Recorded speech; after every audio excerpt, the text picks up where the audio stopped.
Hello, my name is Hannah Brailsford and I'm a performance storyteller, and I'm very pleased to be able to bring you some stories, albeit virtually.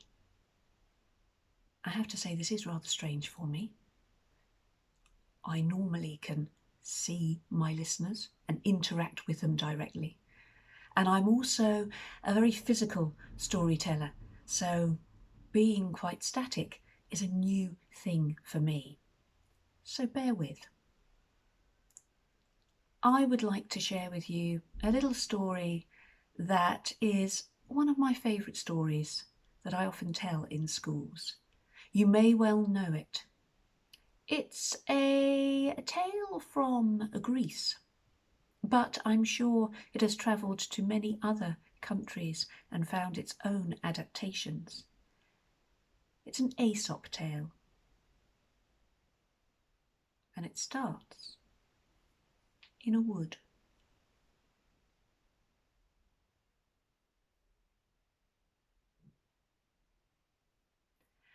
There was once a fox.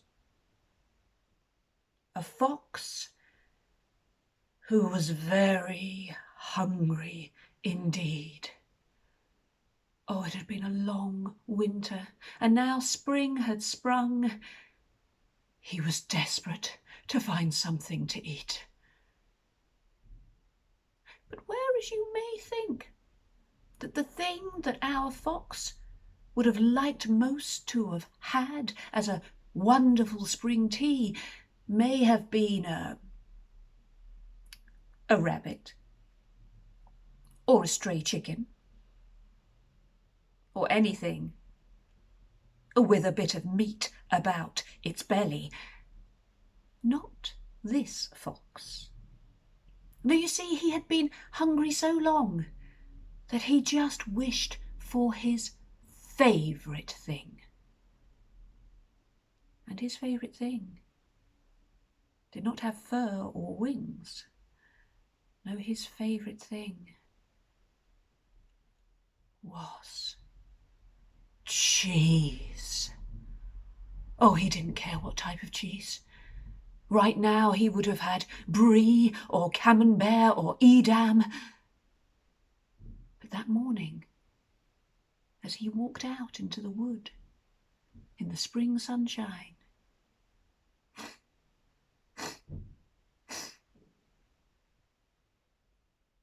he caught the scent of his favourite thing. Yes, there was a distinctly cheesy smell in the air. And no, it wasn't Edam. No, it wasn't Brie. It wasn't camembert. Oh, it was cheddar.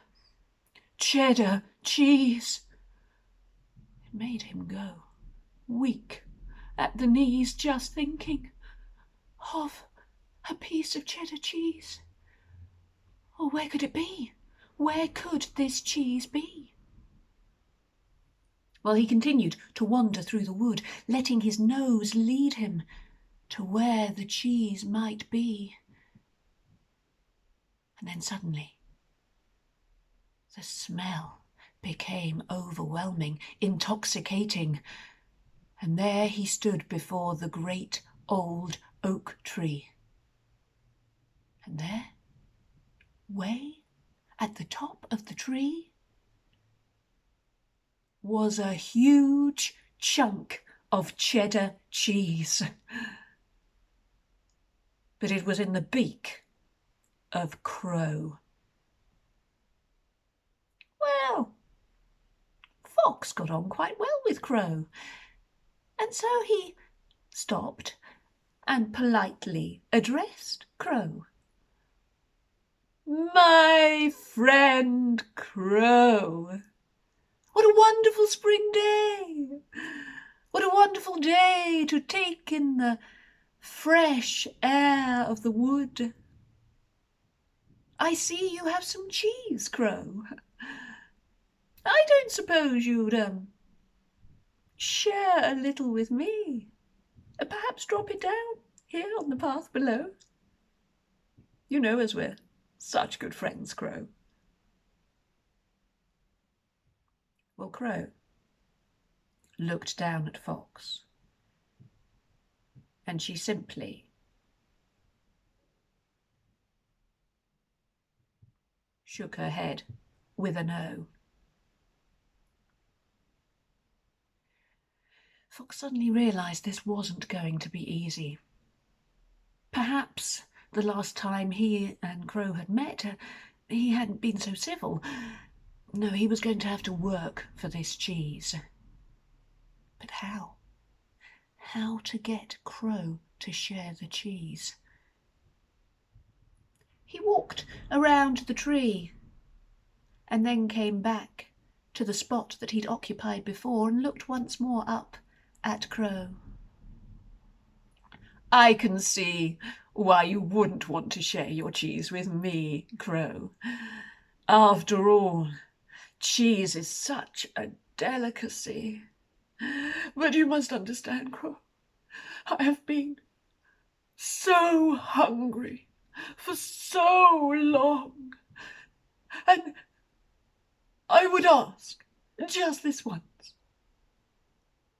just this once, that you would take pity on poor old Fox, that you would just drop a tiny morsel so that I may savour the wonderful delicacy too, and then I promise you I will be on my way, and I will never bother you again, Crow. But please, for my belly is growling and my belly is groaning. Please, pretty please. But Crow just looked down and once more shook her head a little more violently. For Fox knew this was not going to be easy at all. He was going to have to use all of his best tricks to get that cheese. If pity wasn't going to work, he was going to have to find his best tools to tempt Crow to let go of the cheese. Crow, may I say, while I sit here down below, hungry, growing weaker by the minute, I might just add, but enough of that. No, may I just say that for the first time, I've really had the chance to look at you. Really look at you. And may I say you are quite an extraordinary bird. Look at you, the way that your feathers hang so beautifully, and how the spring sunshine catch the wonderful ebony and, oh, may I say, not just ebony, but why, your feathers, well, they reflect all of the colours here in the wood. It's quite extraordinary. Do you know, Crow, I do believe you are the most beautiful of all the birds here in the wood. And such a beautiful bird isn't just beautiful on the outside. No, you must be beautiful on the inside too. So beautiful that I'm sure you would want to share a tiny piece of cheese with me. Please. But Crow was having none of it. She knew how tricky Fox could be, and she had hunted high and low for this cheese, and so she just shook her head, even more violently. Well, that was it. Fox knew that it was time to bring out the big compliment. The one compliment that he knew would pull at something deep within Crow.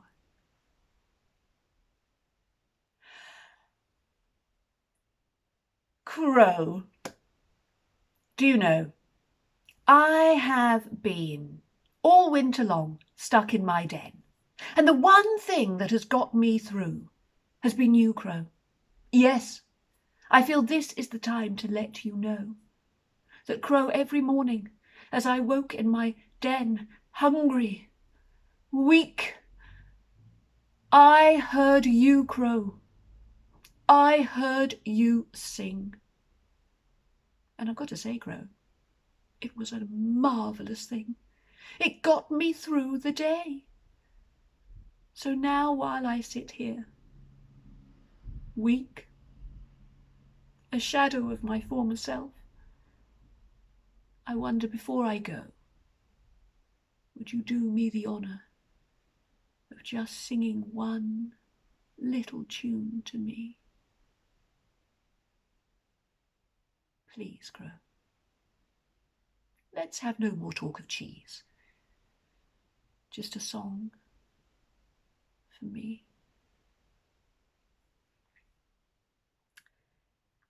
Well, Fox had touched upon a very raw nerve indeed.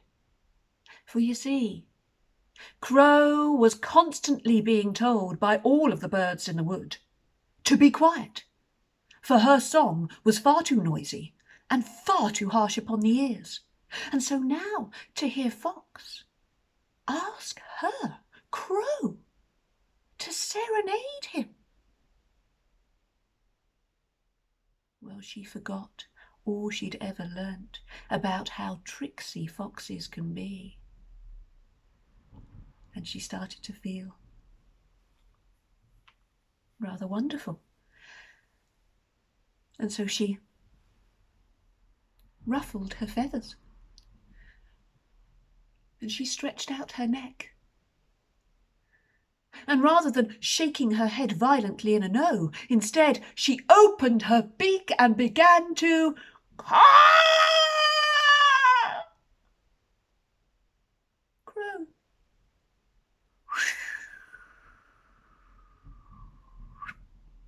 And down the cheese fell into the waiting mouth of Fox.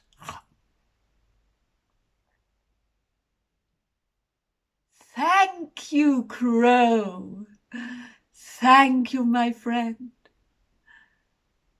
Thank you for your song and the cheese. You have truly nourished me. And with that, Fox was gone, and Crow was left alone.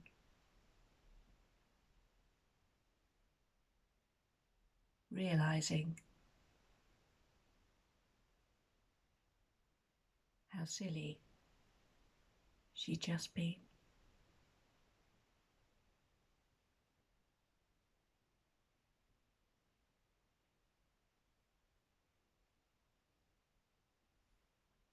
But don't feel sad for Crow, for our wily Fox was about to get his comeuppance too. But as they say, that's another story.